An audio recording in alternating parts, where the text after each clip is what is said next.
Le Grand Matin Sud Radio, 7h-9h, Jean-Jacques Bourdin. Avec nous pour savoir et comprendre, Alain Rousset, président socialiste de la Nouvelle-Aquitaine.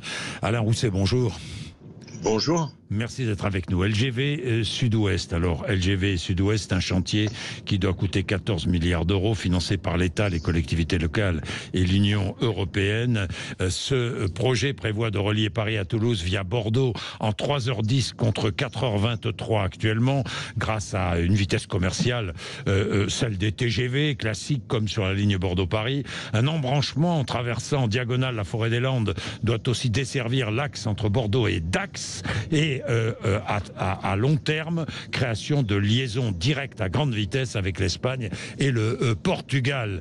Il y a eu manifestation ce week-end, rassemblement interdit par la préfecture, mais malgré cette interdiction, des activistes du collectif LGV Non Merci et des soulèvements de la terre, des activistes ont tiré sur un hélicoptère de la gendarmerie, ont incendié une voiture de gendarmerie, manifestants cagoulés.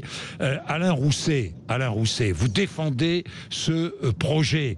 Ces activistes, si j'ai bien compris, ne veulent ni avion, ni train, ni voiture.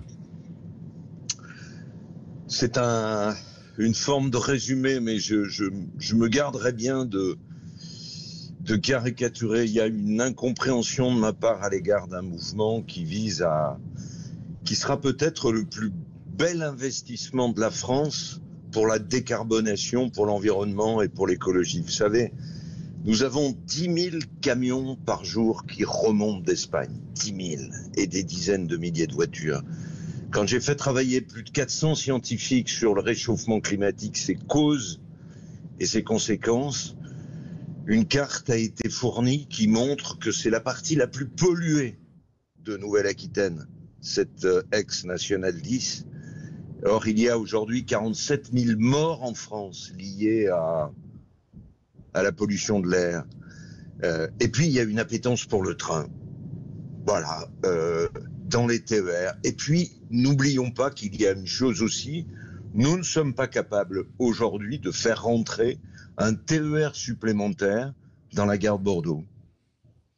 Et donc, que si on fait une voie nouvelle, et c'est comme ça qu'il faut présenter le dossier, une voie nouvelle, nous pourrons développer et le TER et les lignes à grande distance. Et puis enfin, pardonnez-moi d'être un peu long, mais pour nous, la ligne à grande vitesse sud-ouest, c'est le train du quotidien. C'est Agen-Bordeaux en une demi-heure, c'est Agen-Angoulême en 1 heure, c'est Bordeaux-Poitiers en 1h10, alors qu'il faut 2h30 en voiture. Les gains de temps, la lutte contre la décarbonation est spectaculaire. Et toutes les précautions seront prises, bien sûr, pour réparer les quelques 600 hectares qui seront concernés par la ligne ferrée. Oui, Alain Rousset, des opposants vous disent, répondent, le tracé est proche du parc national régional des Landes de Gascogne, proche de la hêtraie multimillénaire du Ciron en Gironde, défenseurs de l'environnement, viticulteurs, sylviculteurs, des chasseurs aussi protestent. Mais la hêtraie est à 5 km.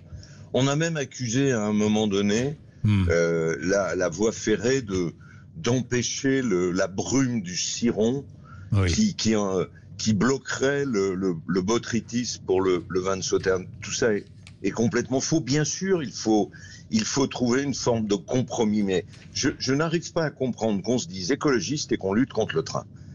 Pardonnez-moi d'être aussi caricatural. Alors on nous dit, il suffit de réparer la voie existante, mais chacun comprendra qu'un train ne pouvant pas en doubler un autre, ça ne change rien à la capacité d'emport que les trains peuvent avoir.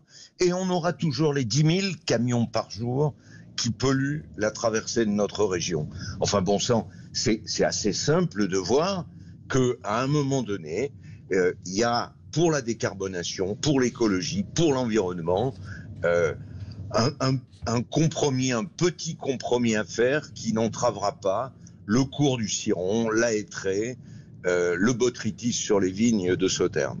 Oui, Alain Rousset, manifestation violente d'activistes durant le week-end. Déplorable? Écoutez, je ne juge pas. La liberté de manifestation, elle est là. On est en démocratie. Ce que je trouve, c'est que ce qui est désagréable, parce que j'ai rencontré à un moment donné les jeunes des soulèvements de la terre, c'est qu'on n'arrive pas à parler. Ils n'écoutent pas. Il n'y a pas de... Vous voyez ce que je veux dire? Dans une conversation, à un moment donné, on s'écoute, on essaye de convaincre. Je ne suis pas responsable des pollutions. Nous ne sommes pas responsables des pollutions qui sont sur Terre. On essaye même, avec plus de 400 scientifiques, de basculer sur l'agroécologie, de diviser par deux les pesticides, de baisser la consommation énergétique. Je crois que la région Nouvelle-Aquitaine est exemplaire, avec une feuille de route qu'on appelle Néoterra, et qui bascule toutes nos politiques par rapport à l'environnement, la transition climatique. Donc, mais il faut qu'on se parle. Il faut qu'on se parle. Et les actes de violence sont bien entendu totalement condamnables. Merci Alain Rousset d'avoir été avec nous, président de la Nouvelle-Aquitaine. Qu'en pensez-vous? 0826 300 300, vous êtes dans cette région, vous êtes favorable ou pas à cette ligne à grande vitesse entre Bordeaux et Toulouse? Vous nous dites. Et puis, vers l'Espagne, aussi avec ces branchements vers l'Espagne, qui permettraient effectivement non seulement de désenclaver, mais qui permettrait de ne pas avoir des dizaines, des milliers de camions rouler et qui permettrait de ne pas prendre l'avion pour aller à Toulouse peut-être et de prendre le train. Il est 7h47.